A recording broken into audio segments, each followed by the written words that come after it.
I am back, and it's time to deal with the mysterious case of Mr. Floppy. And I think I was supposed to talk with her.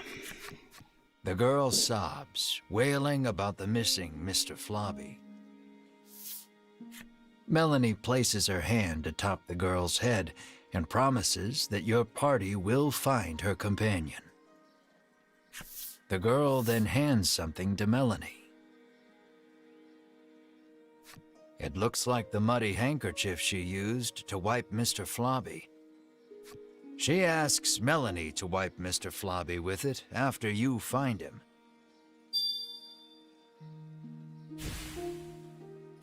The girl claims to have searched the village but cannot find her friend anywhere. Regardless, looking aimlessly outside the village would be a waste of time. You decide to collect more information in the village.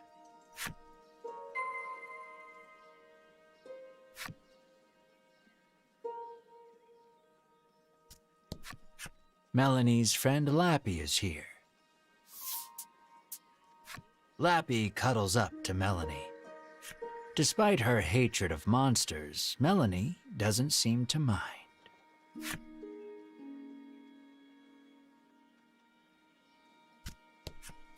She says she saw a suspicious man in black with a slime outside the village not long ago. She claims they went northwest together. Did that man take Mr. Floppy? You resolve to leave the village in search of the pair.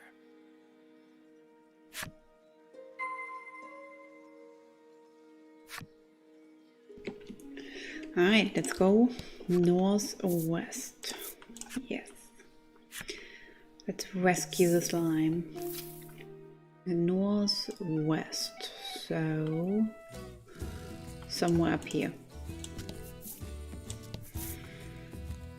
Like in that shrine.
Alright, I think we got his first ability is that he automatically heals after each fight.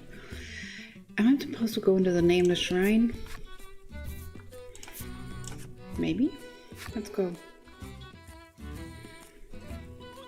Though a torch is not strictly necessary, it would certainly help you find your way through the dimly lit shrine.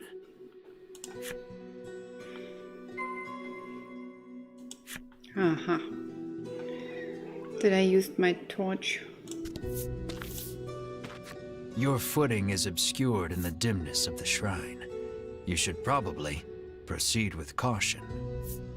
Though you go forth slowly but steadily, taking it one step at a time. I think you made the right choice.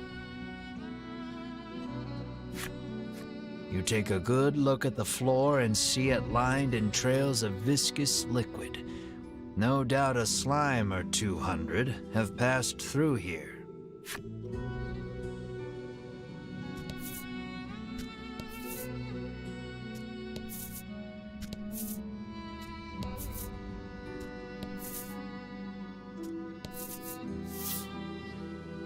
It looks like poor Mr. Flobby is being held captive by the Mystery Man. Hand over that slime, you shout to the man in the dark. You speak as if I kidnapped him, he remarks, curtly turning to face you. When your eyes finally adjust to the surrounding darkness, you realize the man's clothes look eerily similar to Melanie's.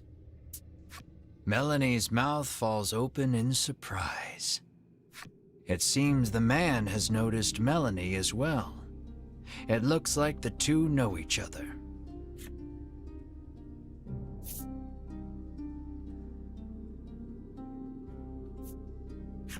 The man says that he and Melanie came from the same village, where this was their native dress. The man's revelation makes you realize that you know almost nothing about Melanie's past. I would like to point out really quick the change of the music. Oh, you know, you can just play the game for the music. That's perfectly fine and nice.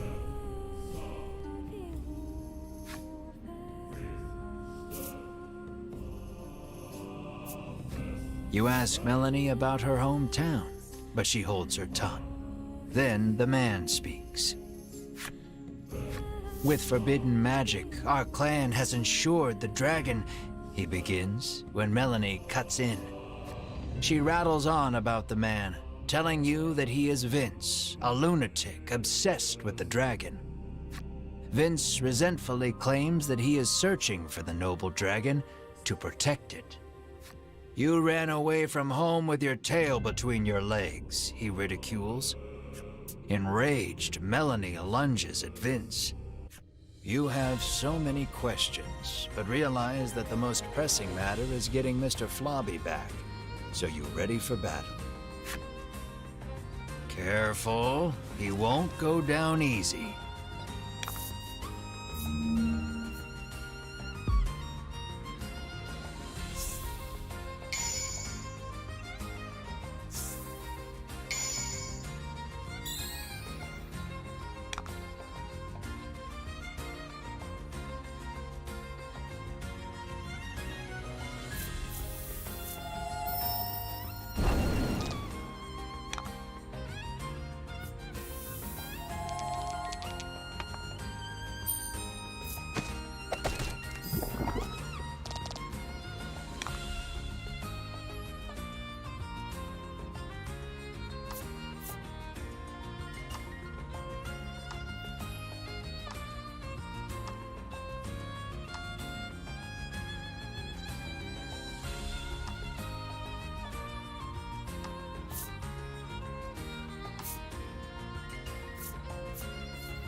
Wow, he hurts a lot.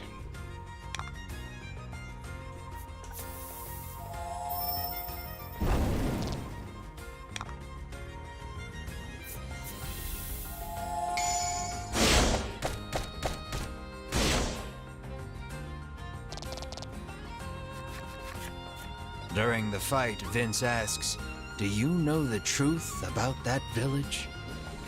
The headman may look like a nice old man, but he keeps those little monsters around to... He begins, but Oh, before to he eat. can I knew finish... it. I knew it.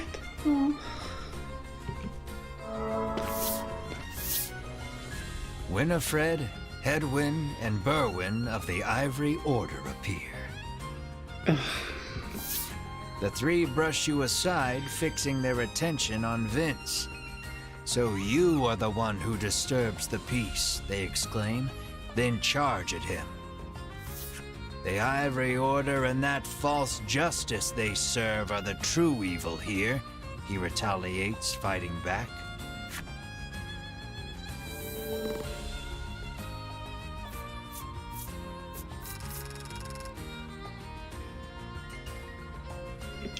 That's a lot of EXP. Vince looks like he wants to say something. So, what do we have learned? He and Melanie are of the same village who are supposed to protect the dragon. She hates the dragon.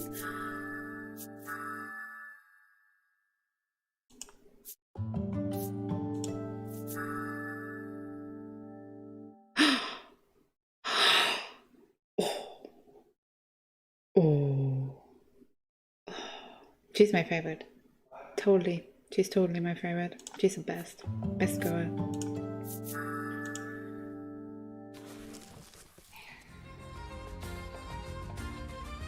Seeing the two parties occupied with each other, you realize this is your chance to grab Mr. Flobby.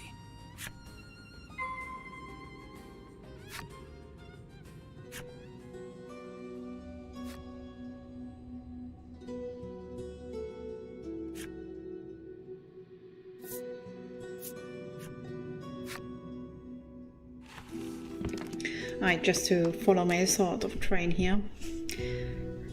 Their village is supposed to probably protect the dragon. She hates the dragon and wants to kill it. She thinks all monsters are evil. And in that village, the mayor is, or headman is using the monsters for his food. Right? He's about to cook the slime. But the people don't know about it. Probably. Oh, I'm already sad. Alright, let's start with you. Do you have more than 4 skills? You do not. Do you have more than 4 skills? You do not have either. What's that? Add 10 to own attack for 2 turns. Wow. Lot of damage. And you do have... Okay. Since I already have the flame one...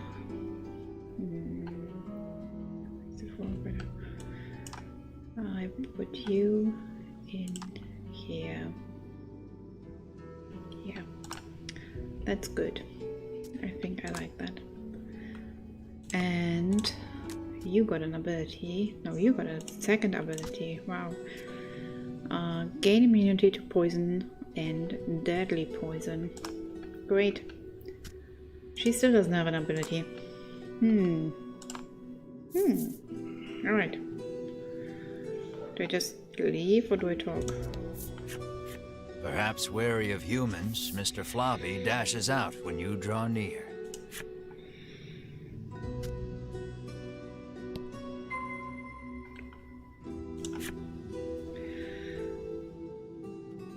Okay, I'm curious. Can I talk to them? Vince is on equal footing with the 3 from the Order. You realize then that he wasn't fighting in earnest against you earlier. Oh, maybe he likes us. Engrossed in their battle, the combatants pay you no mind. Alright, fine. That's fine, Floppy.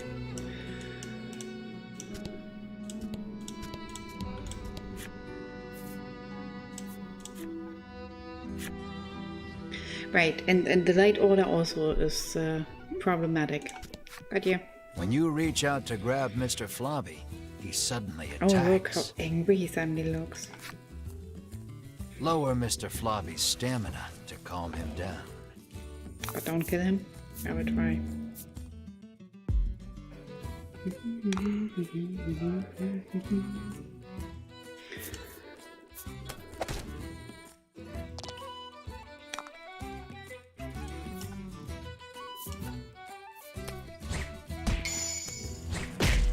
Oh.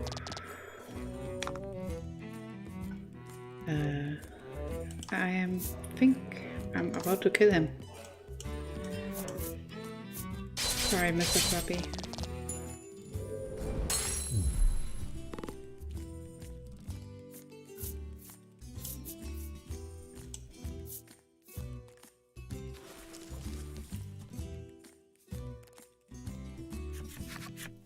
Exhausted from the fight, the raging Mr. Flobby finally stops attacking. But it seems he hasn't yet come to his senses. He glares warily at your party. Find something to help return Mr. Flobby to normal.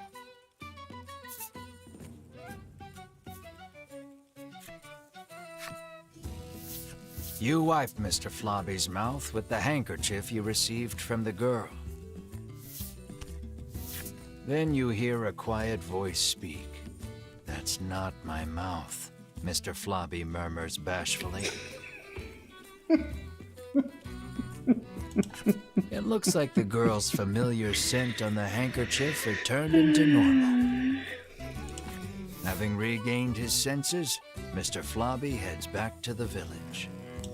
You place the increasingly sticky handkerchief in your bag.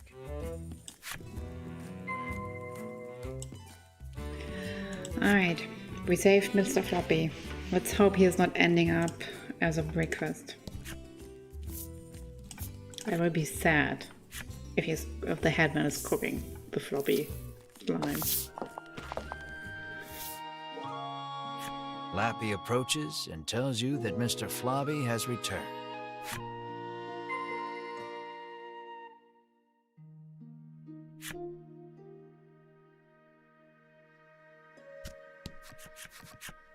The girl is ecstatic that Mr. Flobby is finally back home. "I'm happy for you," Melanie says with a smile as she returns the handkerchief. The girl bows her head and thanks you deeply. Mr. Flobby looks as slimy as ever. You just hope it's a happy slime. The headman wants us to bring Mr. Flobby to him. Would you mind, you ask? Of course not. But bring him back soon, she answers with a bright smile.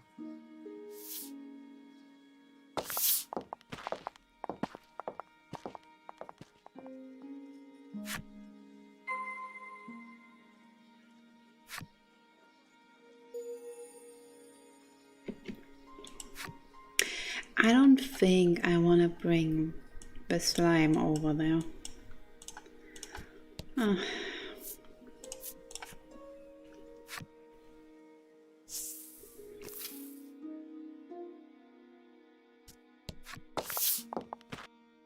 I am so happy to see you safe and sound, the headman exclaims, giving Mr. Flobby a hug. You explain everything that happened, including the incident with Vince and the Ivory Order. He expresses his relief that the Order will be taking care of the criminal. He then thanks you for your hard work and instructs his stewardess to prepare dinner for your party.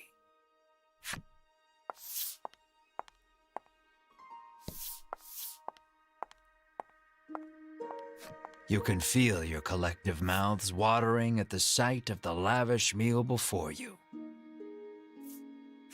You, Mar, and Ridis immediately dig in. You aren't sure where you find a moment to breathe among all the feasting. Please, eat to your heart's content, the headman insists with a smile. Anyone noticed the slime is gone? The cooking lady took the slime. Once your belly is full, you realize that Mr. Flobby is gone. And then... Room for dessert? The headman asks, offering you a plate of slimy jelly. You feel your stomach churning at the very sight of it. The color strikes you as familiar, and the stickiness sends a shiver down your spine.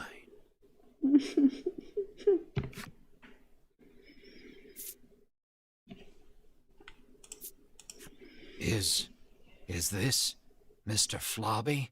You ask the headman, your voice trembling in disbelief. The headman looks at you with a plain expression, one that holds no malice. Is that a problem? Yes. He questions back. Yes, it is. This dish is a masterpiece, he remarks with a light-hearted chuckle as he gazes at the jelly. And I have you brave heroes to thank for it. Had you not brought that slime back, we would not be able to enjoy this exquisite dessert.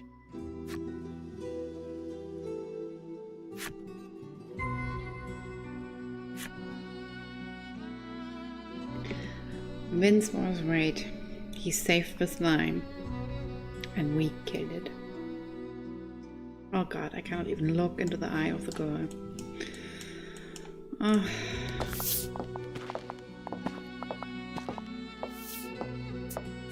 You move to leave, but the headman stops you.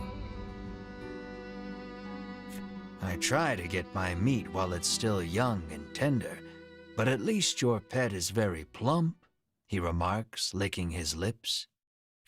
He points at Mar and asks, would you consider leaving that creature here with me?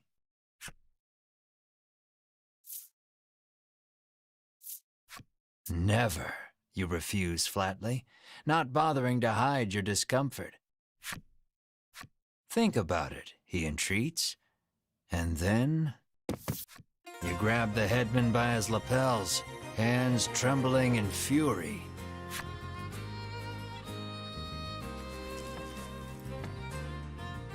I think I do maybe know, like, good boy.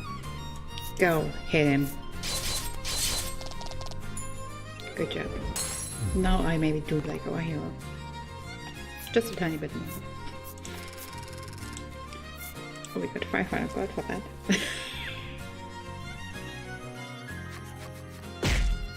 You pummel the headman with all your might.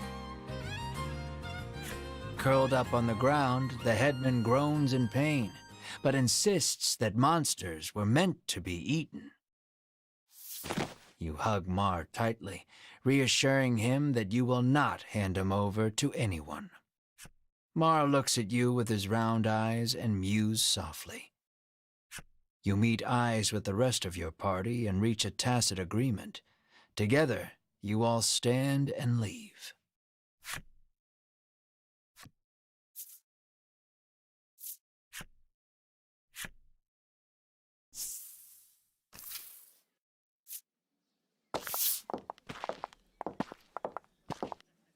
As you are about to leave the headman's house, though, the old man suddenly charges at you from behind. But Mar, the keener of you two, is quick to block his path. With a crash, Mar and the headman tumble to the ground. From the headman's hand falls a small blade. It clatters to the ground, covered in blood.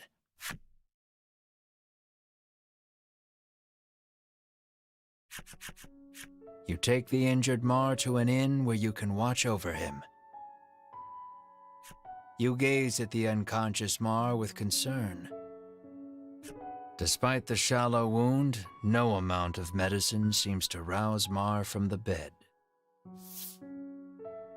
I heard that my friends were in danger, so I came as quickly as I could, Lappy says.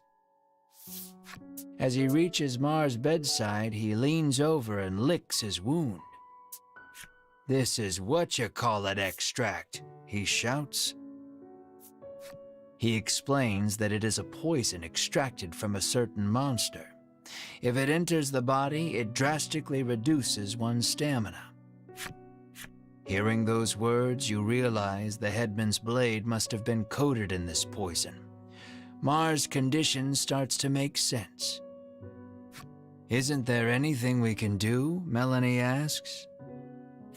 Lappy's eyes widen in realization before he places his mouth over Mar's wound and begins sucking. He then puts the what-you-call-it extract into a bottle and hands it to you.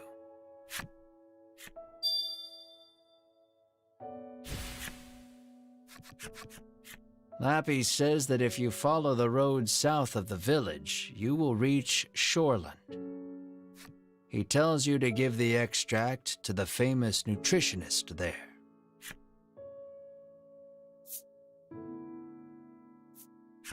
Realizing that you are at fault for this, you don't hesitate to undertake the quest. But this is strange. The extract comes from a monster, so it should have no effect on one, Lappy remarks with a curious tilt of his head.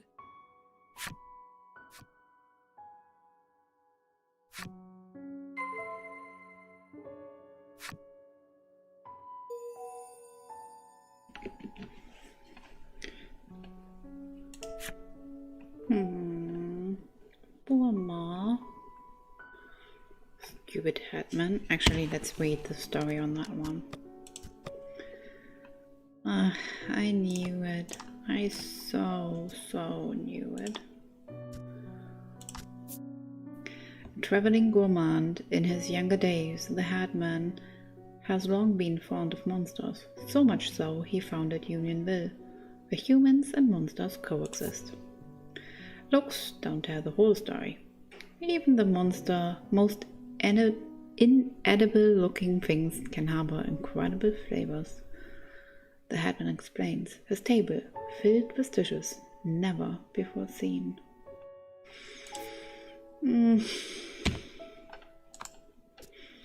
That does not make me very happy. You're an ass, Vince. Though they share birthplace, Vince's magical might far outstrips Melanie's. He's now the dragon's stalwart companion, and is ever wary of the Ivory Order.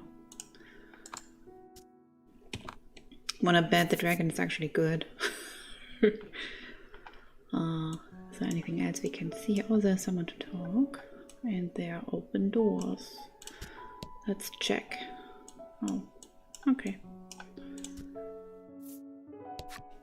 I thought a beast of that size would eat us out of house and home, she remarks, no doubt talking about Mar.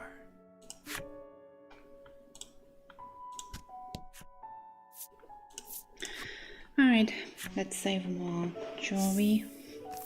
Oh, this makes me sad. She has a slime again? Huh? The girl sighs. You're dirty again, she says, wiping a slime's mouth. Oh no, it was replaced. Mr. Flobby, you're alive, you exclaim in glee. This is Mr. Globby, Mr. Flobby's cousin, she tells you.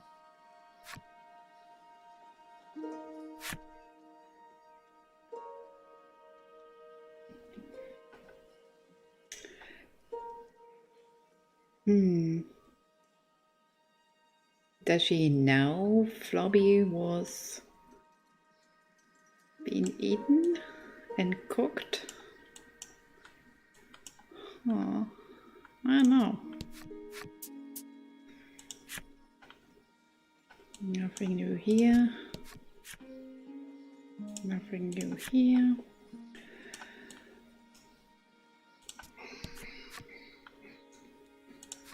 Nothing new here either. Okay, I guess we checked everything then. Let's go.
I already saw that card online. I was like, oh my god, this looks amazing. Alright, if I remember right, we have to go south from here. This way to Shoreland. Okay, let's go this way.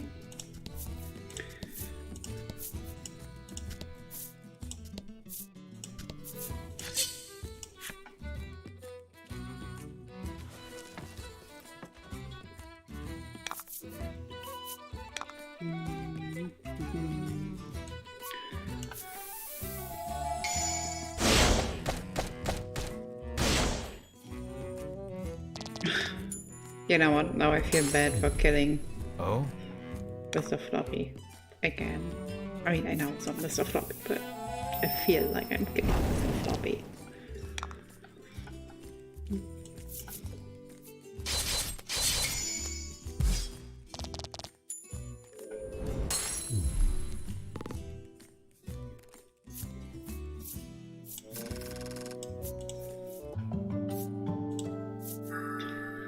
Decrease wind bolt damage by 5.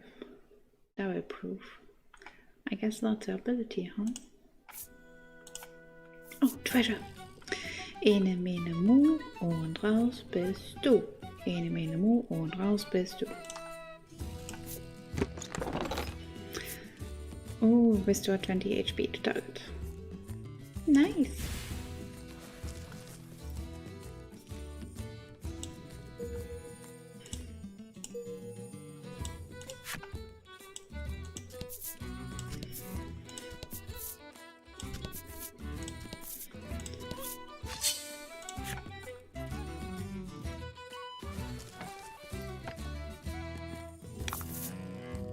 About the enemy.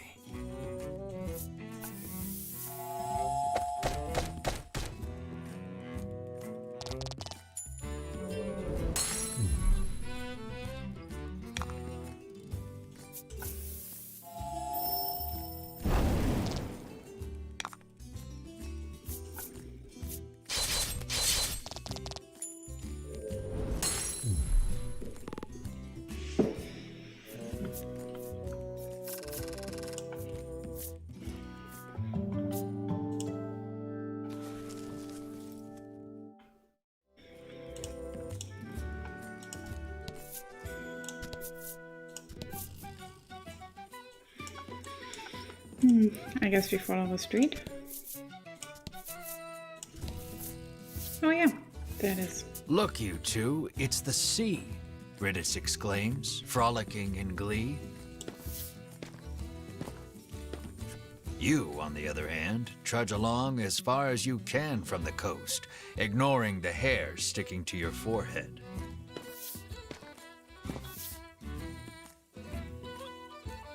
Feeling something at your feet, you glance down. There's something underneath your boot. It appears you've stepped on a monster's cape, making it very upset. It attacks you in fury.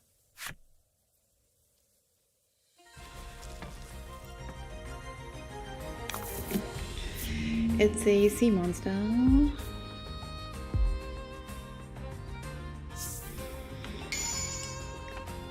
So now is a very good time to use bolt damage.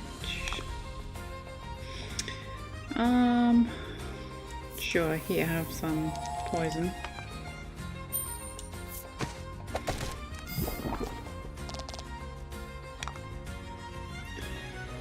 I will have to wait on that. That was lucky.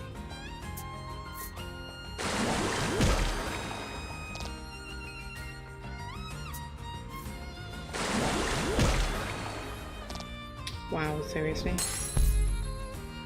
That makes me sad. That makes me very sad.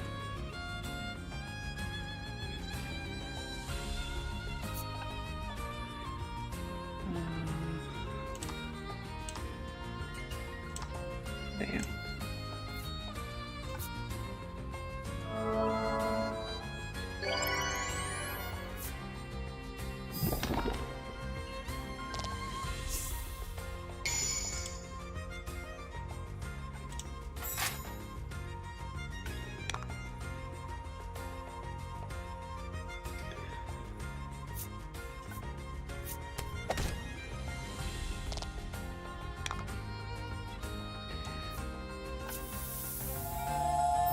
Let's see what that does.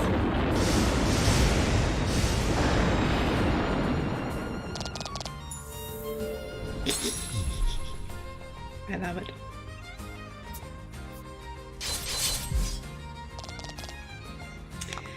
I'm definitely having to visit an inn after that.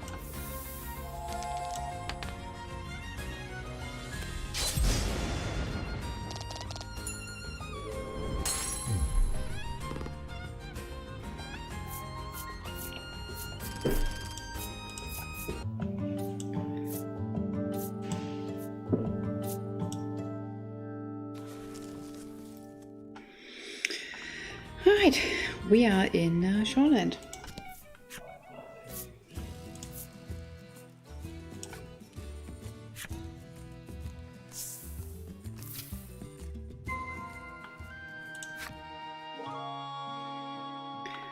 And we will be exploring the beach and shoreland.